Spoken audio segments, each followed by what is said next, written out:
Subscribe कीजिए ज्ञान okay channel को और गवर्नमेंट जॉब्स, गवर्नमेंट स्कीम और रिजल्ट से रिलेटेड अपडेट का नोटिफिकेशन पाएँ सबसे पहले और सबसे तेज। हेलो दोस्तों, स्वागत है आप सभी का हमारे चैनल ज्ञान ओके में।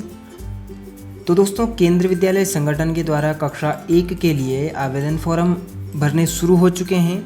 केंद्रीय विद्यालय कक्षा 1 के एडमिशन के बारे में जो आपके कुछ सवाल हैं उनके जवाब इस वीडियो में हम आपको देने वाले हैं। आपके बहुत सारे सवाल ऐसे हैं जिनके जवाब आप चाहते हैं। तो दोस्तों, आपका पहला सवाल है कि पिछले साल आपने कक्षा 1 के लिए अपने बच्चे के लिए आवेदन फॉर्म भरा था, क्या इस साल भी भर सकते हैं या नहीं भर सकते हैं, ये आपका सवाल है।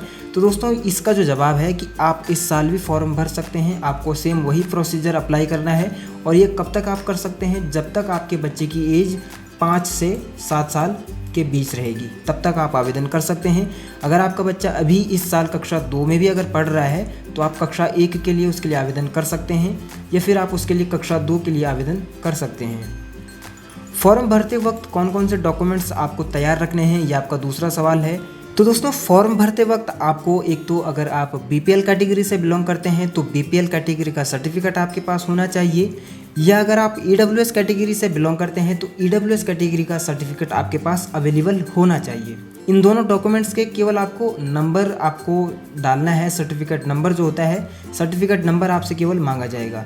और कौन कौन से डॉक्यूमेंट्स हैं जो आपको तैयार रखने हैं, इनमें से आपको एक बच्चे का जन्म प्रमाण पत्र और एक बच्चे की पासपोर्ट साइज़ फ़ोटो की स्कैन कॉपी आपको रखनी है।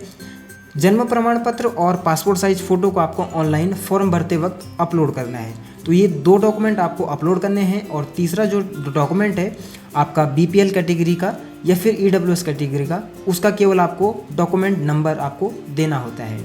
अब दोस्तों, आपका अगला सवाल है परिवार का कोई एक सदस्य जो कि आपका जैसे भाई, आपका भाई हो सकता है या चाचा हो सकता है या ताऊ हो सकता है, कोई भी और हो सकता है अन्य सदस्य परिवार का, सरकारी नौकरी में है तो क्या सर्विस कैटेगरी में आवेदन कर सकते हैं।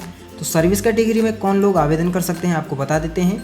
अगर आप सर्विस कैटेगरी में आवेदन करना चाहते हैं तो इसके लिए आप या तो खुद गवर्नमेंट जॉब करते हों या फिर आपके जो माता पिता हैं गार्जियन के, आप अगर गार्जियन हैं तो आपके माता पिता अगर केंद्रीय विद्यालय संगठन के एम्प्लॉय रह चुके हैं या फिर एम्प्लॉय हैं तो आप फिर आवेदन कर सकते हैं सर्विस कैटेगरी में। अगर आपके भाई, आपके चाचा या फिर आपका कोई अन्य रिश्तेदार सरकारी नौकरी में है तो आप आवेदन नहीं कर सकते हैं सर्विस कैटेगरी में, यह आपको ध्यान रखना है। इसी में एक क्वेश्चन और है कि क्या प्राइवेट नौकरी वाले आवेदन कर सकते हैं।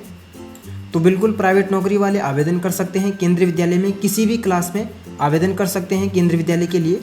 अब दोस्तों, इसमें एक और क्वेश्चन है कि लॉगिन कोड क्या है। बहुत सारे लोगों ने ये क्वेश्चन पूछा है कि लॉगिन कोड क्या है। तो दोस्तों, लॉगिन कोड जब आप पंजीकरण करते हैं एडमिशन फॉर्म भरने के लिए तो लॉगिन कोड आपका पंजीकरण के बाद जनरेट होता है और लॉगिन कोड आपका जो एप्लीकेशन फॉर्म भरने के लिए या फिर लॉगिन करने के लिए आपसे लॉगिन कोड मांगा जाता है। और ये लॉगिन कोड आपको जब आप रजिस्ट्रेशन करते हैं, पंजीकरण करते हैं, तो आपके रजिस्टर्ड मोबाइल नंबर पे और रजिस्टर्ड ईमेल एड्रेस पे भी ये लॉगिन कोड भेजा जाता है।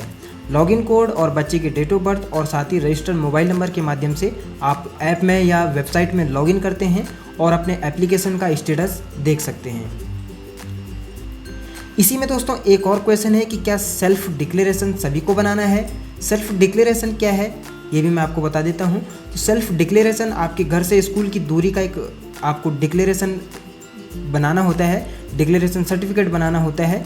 तो ये डिक्लेरेशन सभी को बनाना है या नहीं, तो ये सभी को बनाना होता है। अगर आप गवर्नमेंट एम्प्लॉय हैं, सर्विस कैटेगरी वाले हैं, तब भी आपको ये बनाना है।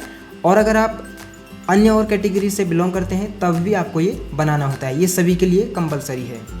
सेल्फ डिक्लेरेशन बनेगा कैसे।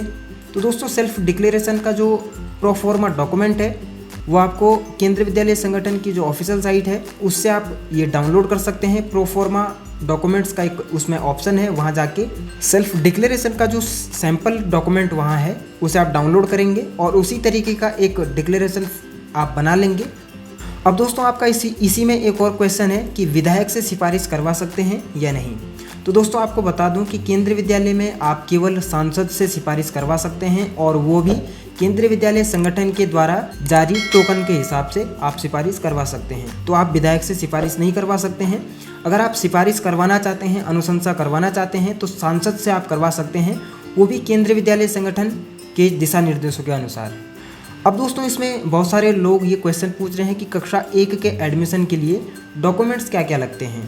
तो दोस्तों जैसे कि आपने इसकी गाइडलाइन पढ़ी होगी तो उसमें डॉक्यूमेंट्स क्या क्या लगते हैं वो सारे डॉक्यूमेंट्स बता रखे हैं, लेकिन मैं आपको बता देता हूँ कि कक्षा 1 के लिए एडमिशन अगर आप करवाना चाहते हैं अपने बच्चे का तो उसमें डॉक्यूमेंट्स क्या क्या लगेंगे। सबसे पहले बच्चे का जन्म प्रमाण पत्र उसमें लगेगा, उसका आधार कार्ड आपको चाहिए होगा, पासपोर्ट साइज़ फ़ोटो आपको चाहिए होगी बच्चे की एक। इसी के साथ में आपको बच्चे का जाति प्रमाण पत्र चाहिए होगा।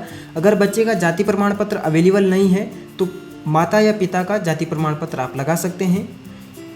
इसके साथ में आपको कुछ डॉक्यूमेंट्स हैं जो बनवाने होते हैं, जैसे सेल्फ डिक्लेरेशन, अगर आप सर्विस कैटेगरी से हैं तो service category certificate, number of transfer certificate आपको बनाना होता है। तो ये डॉक्यूमेंट्स दोस्तों जो कक्षा 1 के लिए आपको लगाने होते हैं। इसी के साथ में आपको निवास प्रमाण पत्र भी लगाना होता है। इसके साथ में दोस्तों आपसे केंद्रीय विद्यालय के द्वारा कोई और डॉक्यूमेंट की मांग भी की जा सकती है जो कि आपको अवेलेबल करवाना होगा। अब दोस्तों इसमें एक और क्वेश्चन है कि सांसद कोटे से आवेदन कैसे करते हैं। तो दोस्तों अगर आप सांसद कोटे से आवेदन करना चाहते हैं तो आप अपनी लोकसभा के जो सांसद हैं उनसे आप सिफारिश करवा सकते हैं, और एक सांसद अधिकतम 10 बच्चों की सिफारिश कर सकता है, वो भी केंद्रीय विद्यालय संगठन के दिशा निर्देशों के अनुसार। सांसद को एक टोकन जारी किया जाता है और उस टोकन के फॉर्मेट के अनुसार ही सांसद को सिफारिश करनी होती है। अब दोस्तों इसमें एक और क्वेश्चन आप सभी लोगों का है, बहुत सारे लोग हैं जो कि पूछ रहे हैं कि घर से स्कूल की कितनी दूरी होनी चाहिए। तो घर से स्कूल की दूरी जो होनी चाहिए, पर्वतीय क्षेत्रों में 8 किलोमीटर और शहरी क्षेत्रों में 5 किलोमीटर दूरी होनी चाहिए। इसके लिए आप केंद्रीय विद्यालय संगठन की जो गाइडलाइंस हैं वो देख सकते हैं। और इसी तरह दोस्तों अन्य और बहुत सारे क्वेश्चंस हैं जो कि आप लोग कमेंट में पूछ रहे हैं, जैसे कि कॉन्ट्रैक्ट वाली अगर आप जॉब कर रहे हैं, गवर्नमेंट जॉब कॉन्ट्रैक्ट बेस पे, तो क्या आप सर्विस कैटेगरी में आवेदन कर सकते हैं। तो आप इस तरह से आवेदन नहीं कर सकते हैं, आपकी गवर्नमेंट जॉब होनी चाहिए। तो दोस्तों इसी तरीके के बहुत सारे क्वेश्चन हैं जो आप लोग पूछ रहे हैं, और अगर आपका भी कोई क्वेश्चन है केंद्रीय विद्यालय एडमिशन से संबंधित तो आप कमेंट बॉक्स में लिख सकते हैं। इसी तरह आपकी भी पूरी सहायता की जाएगी। और इसी तरह केंद्रीय विद्यालय एडमिशन से रिलेटेड जानकारी पाने के लिए दोस्तों आप हमारे साथ बने रहें। हमारे चैनल को लाइक शेयर और सब्सक्राइब करें और बेल आइकन को दबाना बिल्कुल ना भूलिएगा। तो दोस्तों मिलते हैं फिर इसी तरह की एक और नई जानकारी के साथ, तब तक के लिए धन्यवाद।